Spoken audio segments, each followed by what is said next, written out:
Vamos trazer aqui a doutrina espírita. O casamento, ele é um ponto importante no planejamento reencarnatório. O que achamos? O casamento é um ponto importante. Ah, Cristina, isso quer dizer que a gente casa e não pode mais se separar? Eu disse isso? Não. Livro dos Espíritos, quando fala do divórcio, diz o seguinte: é melhor separar do que haver uma ameaça à vida. Foi exatamente o que Moisés fez, não foi? Ah, faça carta de divórcio. É melhor separar do que haja uma ameaça à vida. Mas podemos pensar lá no tempo de Moisés, ou talvez nos tempos em que o nosso entendimento era menor do que hoje, no século XXI, de que a vida se restringe ao campo da matéria, ou seja, para que um homem não mate uma mulher, certo? Ou vice-versa. Também tem o vice-versa, né? Mas hoje nós sabemos que a vida não se restringe à vida física, não sabemos? Hoje nós temos a vida mental, que é muito importante, e temos a vida emocional. Então, esses âmbitos da vida podem ser ameaçados num relacionamento? Hoje é muito conhecido o termo relação abusiva, já ouviram falar? A relação abusiva não é abuso, não estamos falando de abuso físico somente. Estamos falando mesmo de uma manipulação mental que destrói a identidade do outro muitas vezes, destrói a sua autoestima e o coloca, às vezes, em transtornos gravíssimos. Então, isto é uma ameaça à vida, definitivamente é. Então, muito melhor é o quê? Preservar-se disso. Melhor, então, cada um segue seu caminho. O que a gente precisa pensar é que nós somos todos imperfeitos, não somos? Estamos usando a doutrina espírita aqui no texto bíblico. Nós estamos ainda num grau de imperfeição muito significativo. E levamos todos os nossos ideais de relacionamento para um casamento. Vamos nos decepcionar? Porque o outro não é ideal. O outro é real. Não vamos esquecer que todas as histórias de conto de fadas terminam no foram felizes para sempre, mas não há provas. Isso é o que a história conta. Mas não se sabe por que nunca passam dali. Sempre vai só até o casamento, até a festa. Depois não tem nem o dia seguinte. Não tem nem o retorno de Cinderela da lua de mel. Não tem. E vão casar e foram felizes para sempre. E não vamos remexer essa história. Isso é interessante. Por quê?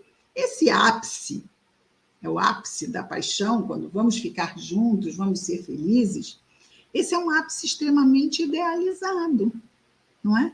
E é daí nós tiramos e podemos levar para o nosso relacionamento muito dessa idealização que, às vezes, as histórias com as quais crescemos trouxeram para nós. Elas podem contaminar o nosso entendimento, às vezes achamos, sim, eu sei, isso aí é só contos de fadas.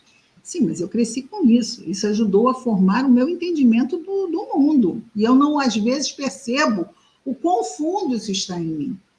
E o outro começa a me decepcionar, porque, claro, muitas vezes uma coisa... mas nós convivíamos frequentemente, diariamente, mas não vivíamos juntos.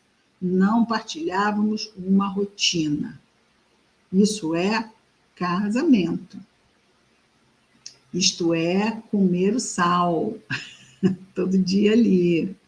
E aí, nesse contato diário, em que a rotina se estabelece, nós vamos ver o outro sem maquiagem, mas não aquela maquiagem que a gente compra na loja, não é? É aquela maquiagem da conquista. Claro que quando há a conquista, nós queremos mostrar sempre o quê? O melhor. Mas no dia a dia nós não conseguimos manter isto. Nós vamos acabar revelando os outros lados nossos, lados que só quem convivia com a gente muito próximo é que conhece, não é? E aí, o que nós temos? Nós nos deparamos, é por isso que muitas vezes, não é? Eu casei com um príncipe e acordei o sapo. Bom, não deveria, então, ter casado com o príncipe, porque o príncipe acaba virando sapo. E o mais interessante é que a princesa tem o mesmo destino, mas ninguém fala da pobre, só fala do pobre do príncipe. Mas a princesa também, ela tem uma hora que acorda sapa. Uma coisa assim. Então, por quê? Porque nós casamos com o idealizado. Ora, vamos pensar lá nos casamentos dos anos 60, 70, 80. Nem sei 90, porque eu casei nos anos 80, então não sei como é que era casar nos anos 90 nem nos anos 2000.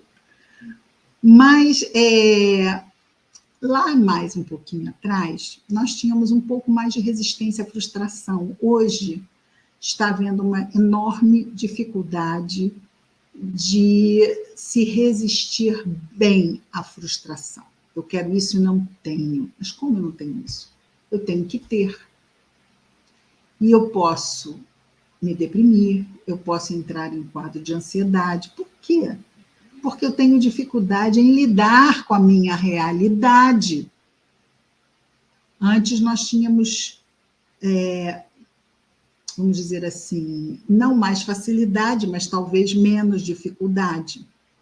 Não havia tanta interferência do mundo nas nossas vidas.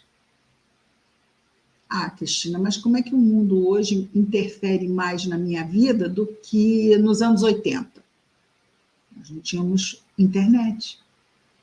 Nós não tínhamos formas de nos comunicar rapidamente, a não ser telefone. Para isso tinha que ter o telefone em casa, não é? Senão nós íamos naqueles maravilhosos orelhões, não é? Naquela aventura de comunicação, que era ter que tentar se comunicar através de um orelhão, não é? Que na rua inteira talvez tinha um que funcionasse decentemente, o resto tudo era fake, né? Ou engolia as fichas todas, não é? De vez em quando a gente encontrava aquele que não engolia ali ficha nenhuma, e a gente ficava lá, e a fila era enorme, todo mundo reclamando, olha. Era melhor a gente, assim, depois eu falo, nem vou falar agora, porque eu não estou afim disso. Então, nós nos comunicávamos menos. Aí, nós passamos a nos comunicar por mensagens. Aí temos assim, boa noite. E começamos não temos tom, não vemos rostos, não ouvimos voz. E, às vezes, uma pessoa pode escrever para outra e dizer assim, não vou poder ir hoje ao encontro. Depois nos falamos. É uma fala que pode ser lida de várias formas, não é? A pessoa que escreveu assim, digitando e pensando. Não vou poder ir hoje ao encontro, depois nos falamos. Aí quem lê. Pode ler. Se for simplesmente isso que ela escreve, não vou poder ir hoje. Depois nos falamos.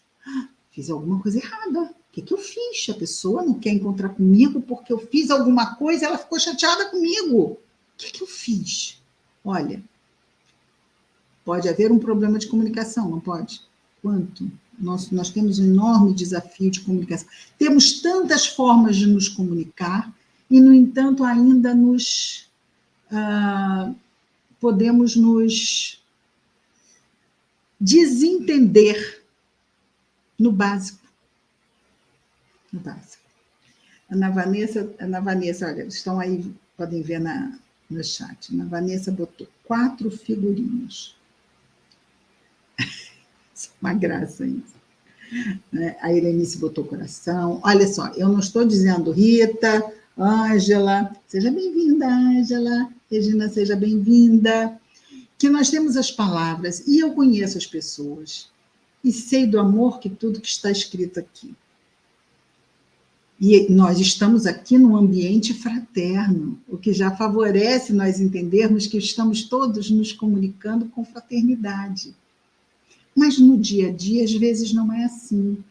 Às vezes nos comunicamos com pessoas que não sabemos muito bem como é que vai se dar a qualidade da comunicação.